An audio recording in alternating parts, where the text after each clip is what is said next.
So I've actually been with Optus for a long time, a little over 16 years now with Optus, across lots of different areas, had lots of great experiences, including some time up in our Singapore business, getting to lead customer and consumer marketing up there.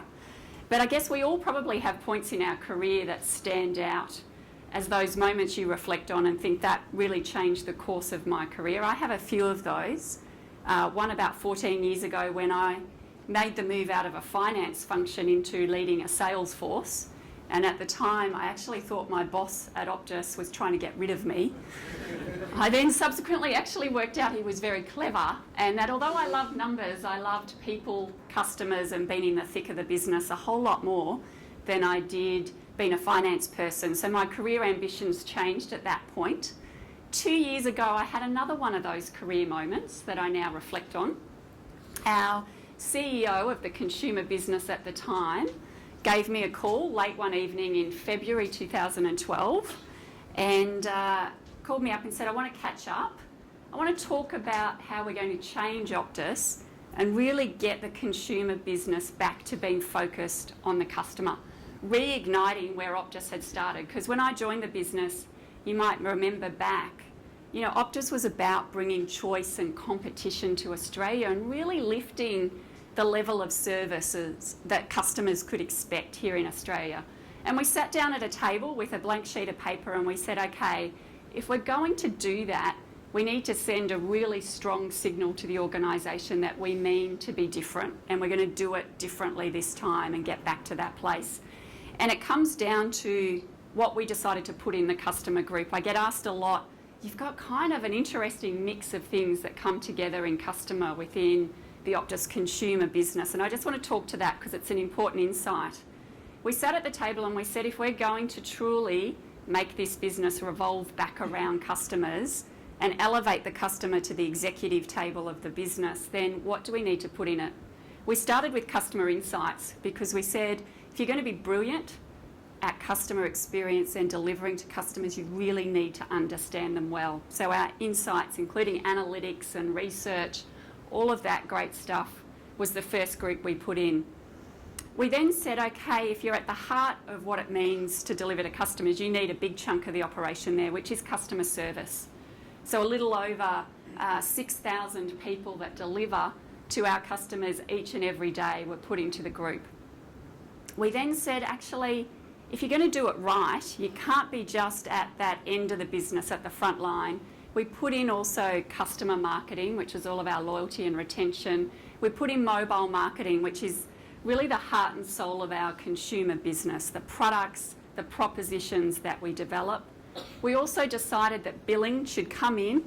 In Optus's history, it had never sat outside of a finance function, and we moved it in to the customer group.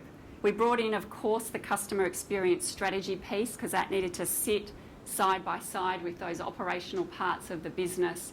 And we also brought in our planning and delivery function, which is all about making sure when we bring things to market, we set the bar high and we make decisions that are right for customers. And I'm going to talk to some of the insights today about how that has worked. So we brought some unusual teams together to sit them side by side, but with a purpose in mind. Now, my goal today is really just to share with you our sort of transformation over the last couple of years as we've tried to reignite Optus from a consumer standpoint to be really the customer champion in this market. Now, I could stand up here and tell you just all the good things, but I imagine that's pretty dull. So I'm actually going to share it warts and all. So I will tell you some of the things we've done that maybe didn't go quite as well and some of our learnings along the way, and by no means are we at our end point. We're a couple of years into a transformation that we fully expected would take us around 5 years, but I thought it would be interesting to share today some of the good and some of the not so good, and I hope we should have time for some questions and discussion because I'd be really interested in perspectives in the room today as well. So I want to start with the context of where we were as a business in the consumer part of Optus as we embarked on the change we've been driving over the last couple of years. Now, you can see some lines on a chart and they're largely heading in a downward direction. Not so good because they represent, firstly, the yellow line is subscribers in the mobile industry here in Australia. Next, you've got revenue, and finally, the revenue per user. So you can see we embarked on this change in the consumer business at around the end of financial year 12.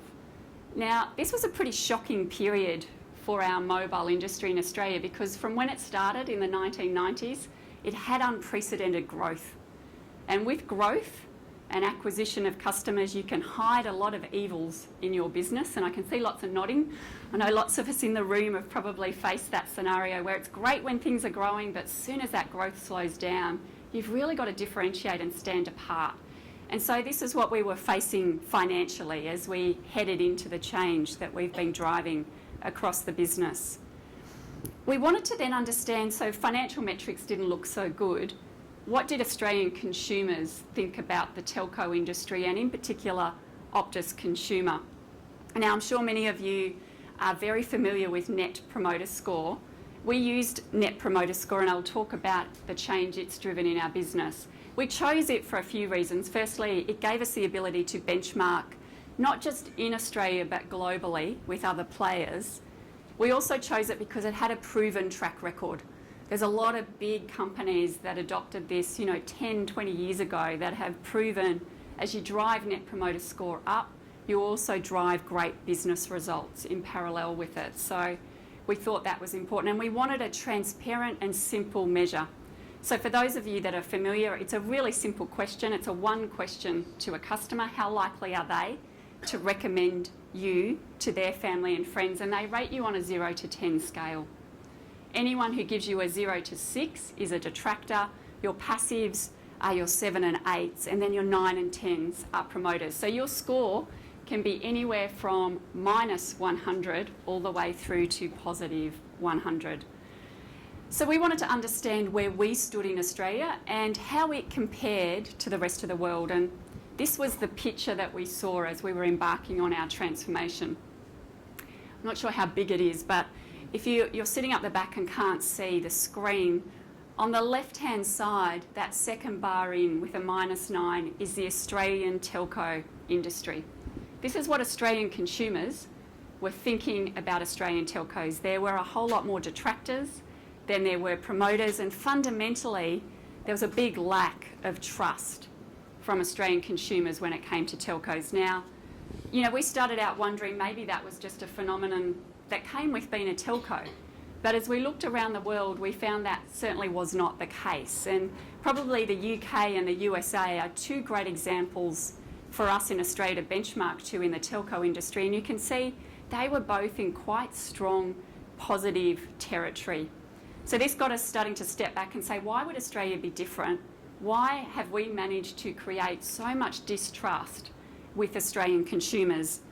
And as we stepped back and thought about it, there were a few factors that we believed had contributed to putting us in the position we were in with Australian customers. So firstly, I talked about the extraordinary growth in the market, and we had become pretty fixated with acquiring new customers, and in the process hadn't looked after our existing customers quite as well. In fact, our industry had lots of examples of giving new customers much better deals than existing loyal customers. So we thought, one, that's managed to break trust with Australian consumers. A second piece was, the market here, and you will all relate to this, I'm sure, as smartphones arrived, particularly the iPhone, people and the way they use their phones changed dramatically almost overnight. And in fact, we didn't move our propositions and plans with that. And you started to hear about Australian customers getting bills of hundreds of dollars when they might have gone over their data inclusions on their plans. So we didn't move very fast as an industry. In fact, we probably came to rely on some of those big revenue streams that from a customer standpoint were pretty much unfair. And we heard customers playing back to us basically that telcos simply rip them off. So how could I trust them? And then finally, as that change in behaviour happened and as data growth grew on our mobile networks, many of us didn't predict that quite at the level it occurred, and we struggled to deliver really great network experiences in the early days of smartphones evolving here in the Australian market. So we'd done a pretty good job of giving customers a lot of reasons not to trust us. So that was our starting point. We decided that NPS would be the one metric that we would live and die by from a customer standpoint internally. Now, there's plenty of debate about what's the right metric to use. I don't think, frankly, there's really one that's right or wrong, but I think it's really important you choose one and you align behind it as a business. Now, we had not focused on NPS before. We had focused on customer satisfaction. So again, it was quite a signal of change in the organisation to change the metric, and not just change a metric, but truly embed it in the business and use it to drive our outcomes. So we actually measure our Net Promoter Score 3 ways. Firstly, we go out on a quarterly basis and we measure what we call our market NPS, where we use an external research company, we get big sample sizes, we can benchmark ourselves to our competitors, and it gives us a good read on how we stand relative to our competitors. Internally, we also focus very heavily on a touchpoint NPS, and I'm going to talk a little bit more about it because this one has been really key in our transformation. So through every interaction, a customer has a chance not just to score us and tell us whether they're going to recommend us, but they get to tell us why. We get a lot of great insight and verbatim feedback from customers that drives a lot of our priorities in the business. And then finally, our people internally in Optus, because we knew at the end of the day, to stand apart, if our people weren't advocates for our own products and services and our own brand, then it was going to be pretty hard to convince our customers to be advocates. So we embedded this in our business, and I want to show you a little bit about what it told us. So as I said, touchpoint NPS is really critical to us. We measure it through every service interaction. If you go in store and interact with us, if you go online. We also take it a bit further. Our network is so important to the experience. We specifically measure our network NPS. And billing, quite often with a telco, maybe your only interaction each month might be when you receive a bill and have to pay it. So we pay a lot of attention to NPS at a few levels. And billing is a great example. I mentioned earlier that we moved our billing team out of our finance area into the customer group just over 2 years ago. And you know, a lot of people kind of said, well, what's that really going to do? That's not going to change much. I've watched this team, who still have to deliver obviously high level of accuracy and timeliness, because obviously billing is a fundamental to our business. But they are one team. Each week when the Touchpoint NPS results are available, they're the first team to grab hold of them. There's a couple of members of our customer experience team in the room smiling because they come knocking on their door saying that, hang on, we want to understand, why has it moved? What is this comment? And in fact, they've just set about, week after week, they look at what are the top issues on the list. And over the last 2 years, they've progressively knocked off those issues. So one of them was customers really annoyed that if I do direct debit on a credit card, I shouldn't have to pay your credit card fees. So they got rid of those. Another great piece of feedback, actually, you give me a reminder to pay my bill, but the reminder comes after you've already applied a fee to me for being late in paying. Again, they were set about providing a text message to customers ahead of that happening. So they've just progressively knocked off things that were top of the list for customers. And they've managed to turn our billing Net Promoter Score for our mobile bills that were around -15 are now tracking anywhere in sort of the +10 to +15 level on a week-to-week basis. Now, still a long way to go, but it's pretty amazing seeing what the focus and attention and really taking ownership for that has done in that team. Quite incredible. So what did our results look like? These results are about 12 months into the first year of our transformation. Now, this is our people NPS. So these are Optus employees. What can you see? Firstly, they're negative. So as we were about to try and reignite our business around our customers, you know, our own people weren't promoters. In fact, we had more detractors than promoters amongst our own staff within Optus. And 12 months into the transformation, we had done lots of things, lots of hard work and lots of setting the foundations. But as you can see, we were inching up we weren't really making any bold step forward in terms of what our people felt.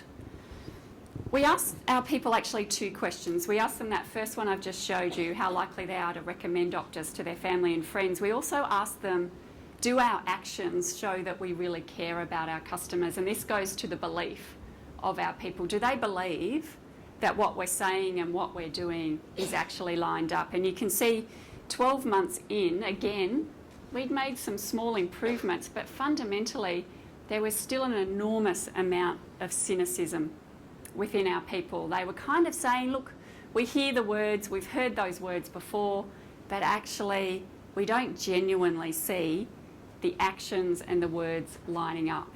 So this is where we were standing at about 12 months into our transformation. And we said, okay, clearly something's got to change, because if our people aren't really seeing and feeling the difference yet, then we've got not a lot of chance of convincing our customers that things are different.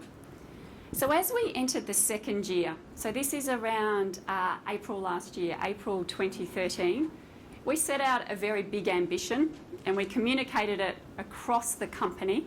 Now you might say, gee, it's to be the most loved and recommended service brand in Australia is kind of setting yourself up for a very lofty goal, and if you've got people that don't believe, that seems like that could be a pretty dumb thing to do. So we went out there deliberately with a big ambition, and we did it at a time when we knew we had some of the foundations starting to come into place and a plan for the coming year that we believed would start to demonstrate to people that we were serious about it. So we put a big, bold ambition out there 12 months into our transformation. We also said our priorities are really simple. So I'm sure for most of you, like every big corporation, we had a gazillion KPIs and metrics. We love them.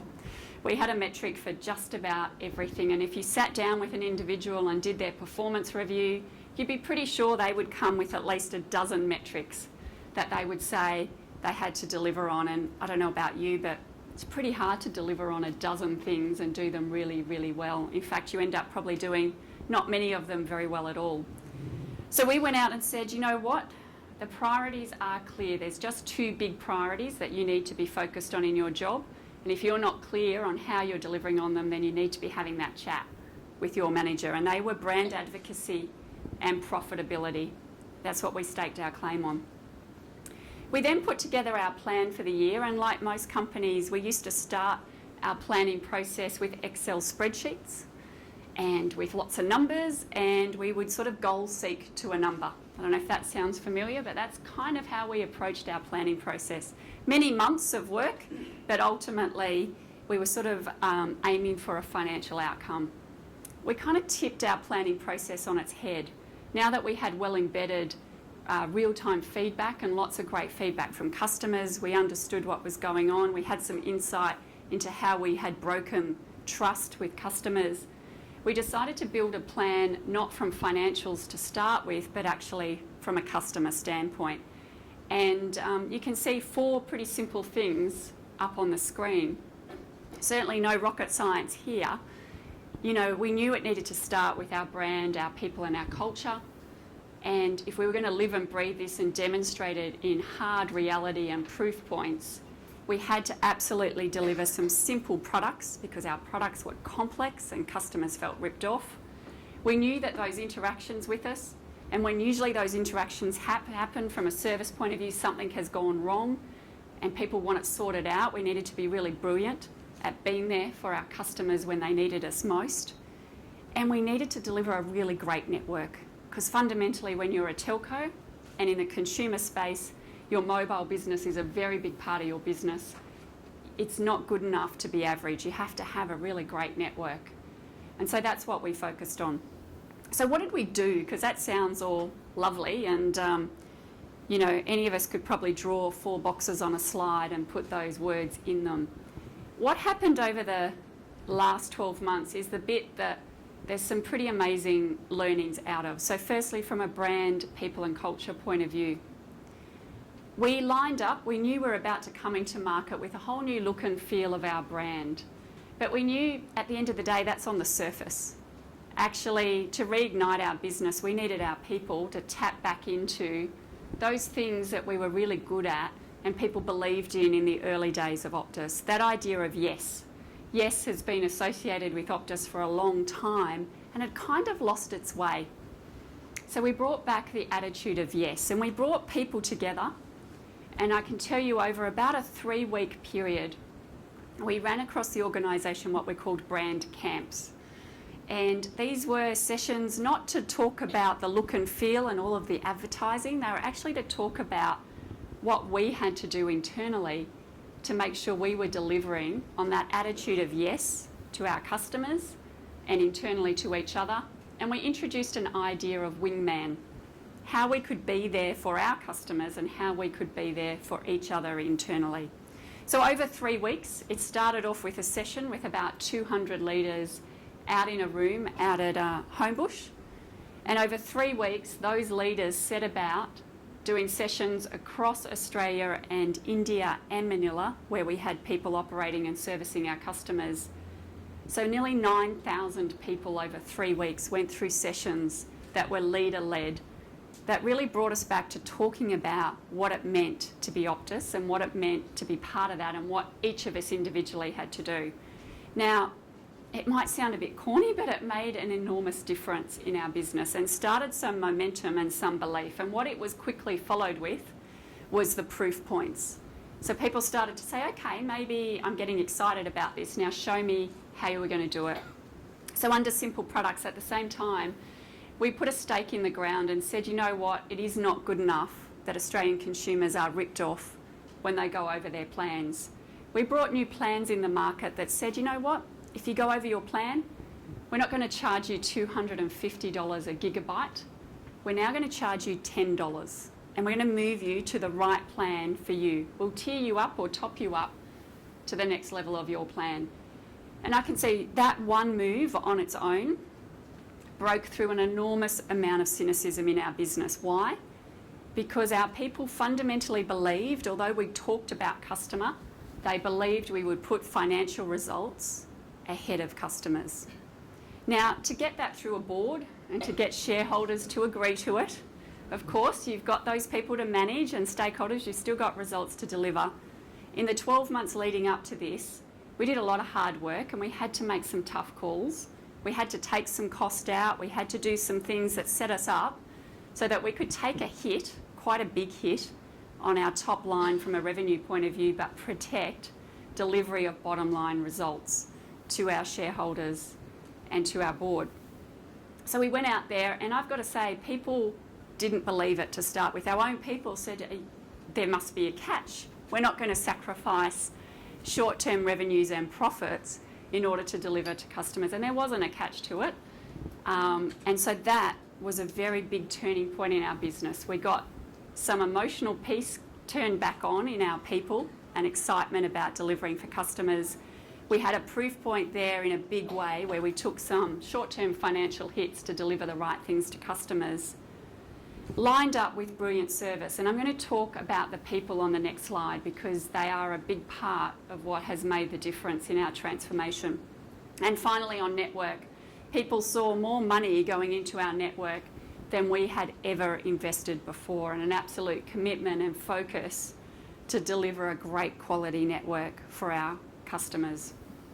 So from a people standpoint, I'm going to focus on, there has been change right across our business, but where we started, we knew the most important part to start with was the people closest to our customers. So those who are in our sales and service areas, those people who interact with our customers each and every day.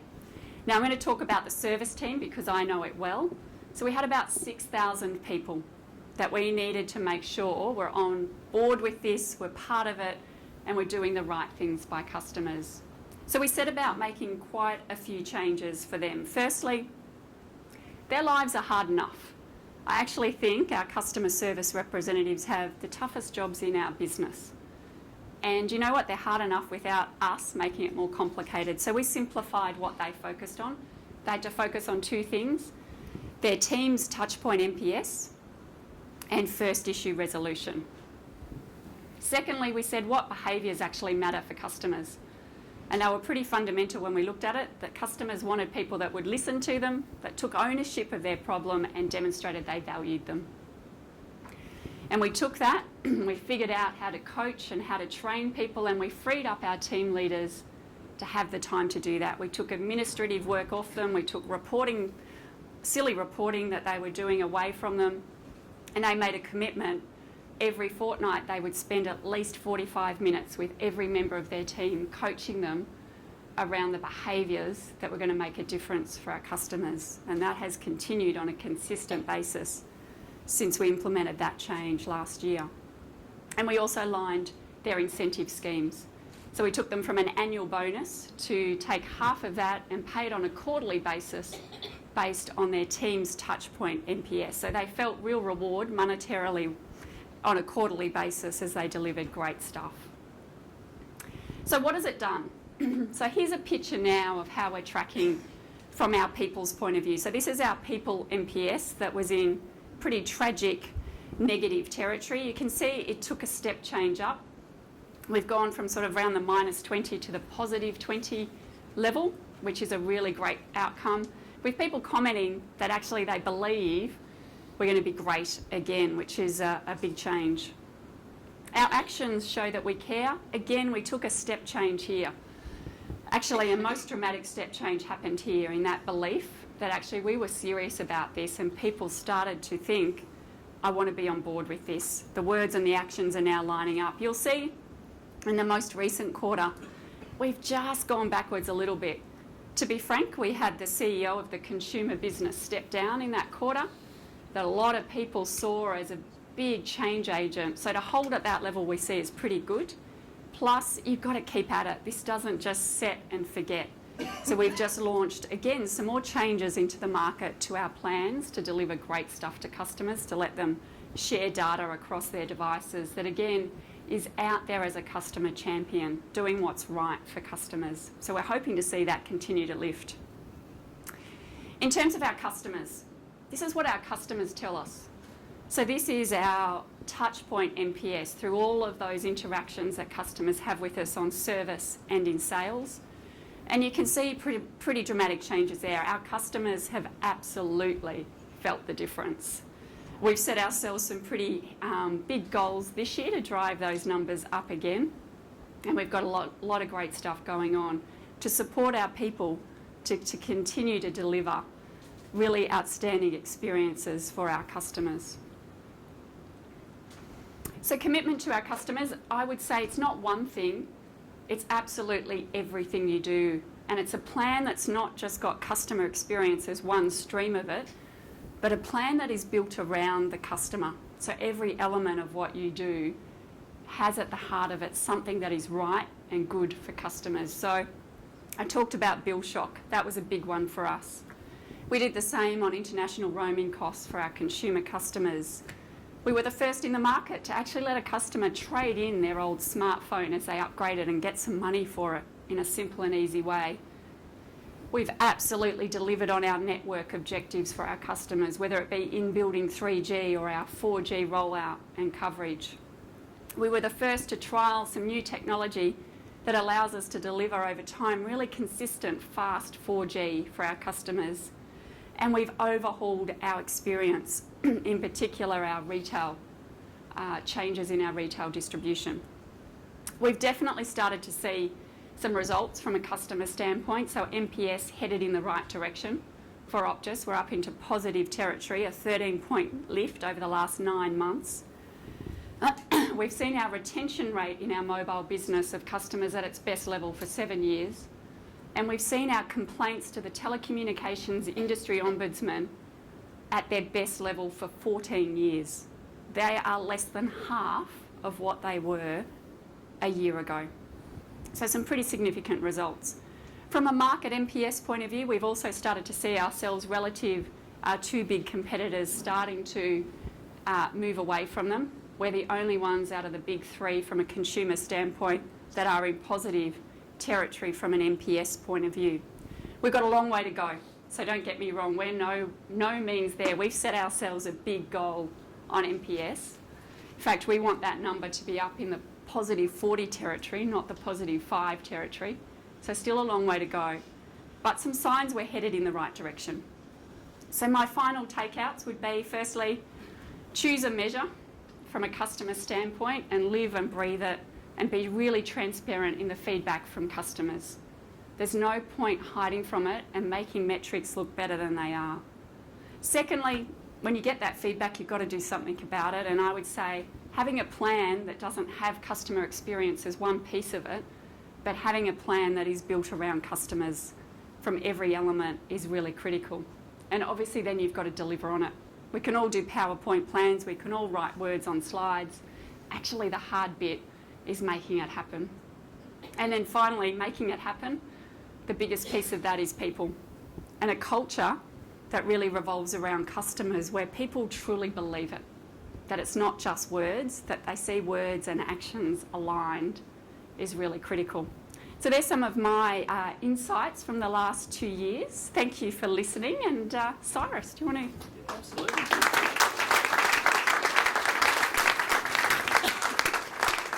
Thank you, Vicky. That's an excellent story and a great build in a similar fashion from the story that we heard from Virgin Airlines, and that is that a customer-centric change program is not about the lipstick, it's not about the logo and the livery and those kinds of things. It's about truly understanding who you want to be, how you want to serve, and then driving that through all facets and layers of the business. A big challenge. We will open up to Q&A. I've got a prompting question, if I may, listening to what you've said. You've made incredibly good progress, and the results are there to show that. What do you see are the key challenges in sustaining that progress moving forward? What are the potential trip-ups? Potential trip-ups. I think, we feel it acutely now, being very transparent in this room.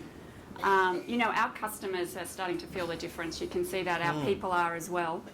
But rightly so, a shareholder also demands financial results. And to be frank, our biggest challenge at the moment is making sure the rest of Australia know that things have changed in Optus from a consumer standpoint and getting people to sit up and take notice and move across to us. And rightly so, a shareholder obviously demands that we're back into growth. We had some leadway to be able to address those foundations in our business.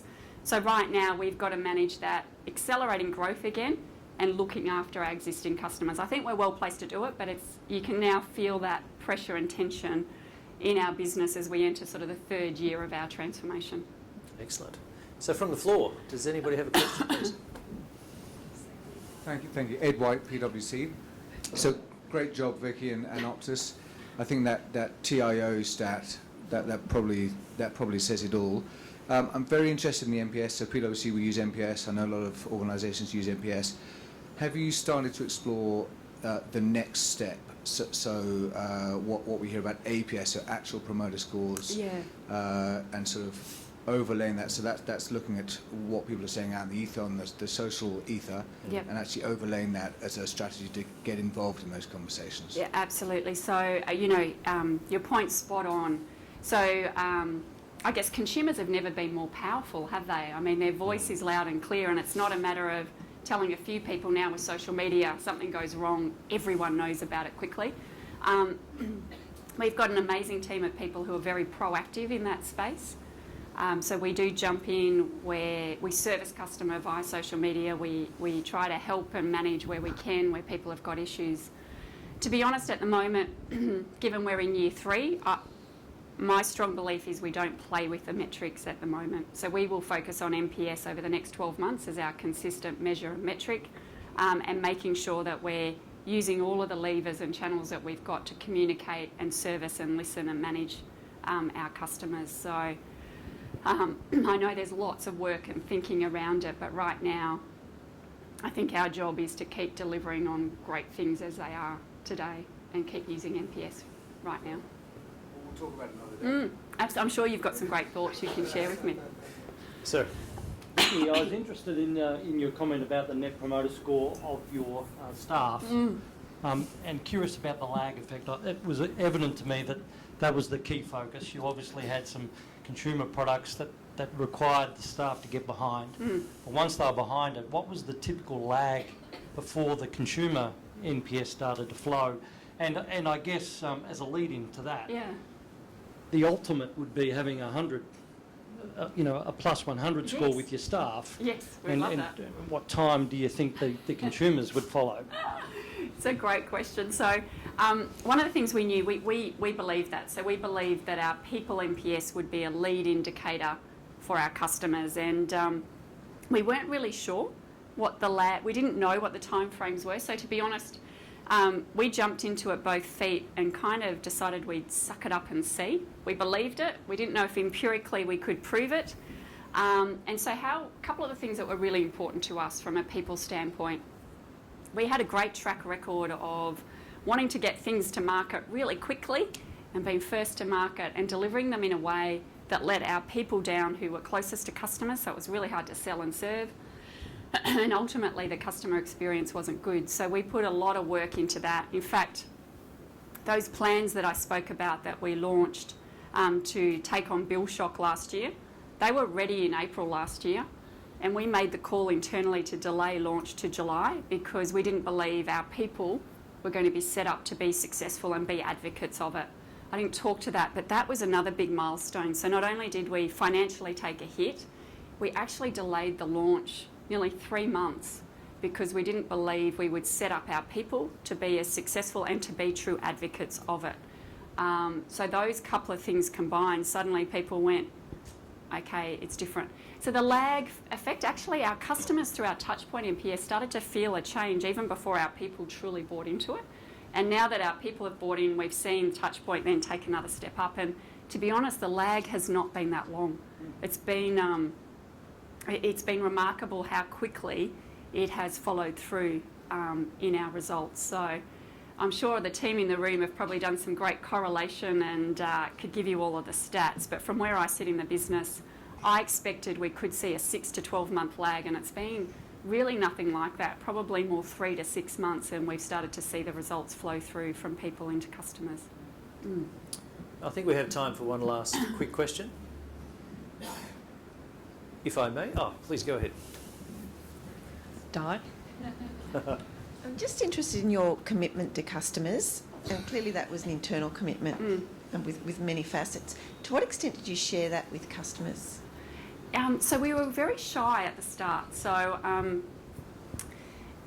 we actually believed that there was no point in an environment where customers fundamentally just didn't trust us. If we went out there and talked about it too early, we actually thought the backlash would be quite bad, because customers would say, yeah, right, sure, you're about us. You know, I just got a bill for $400, or I've been roaming and my bill cost me more than my overseas trip. You've got to be kidding me.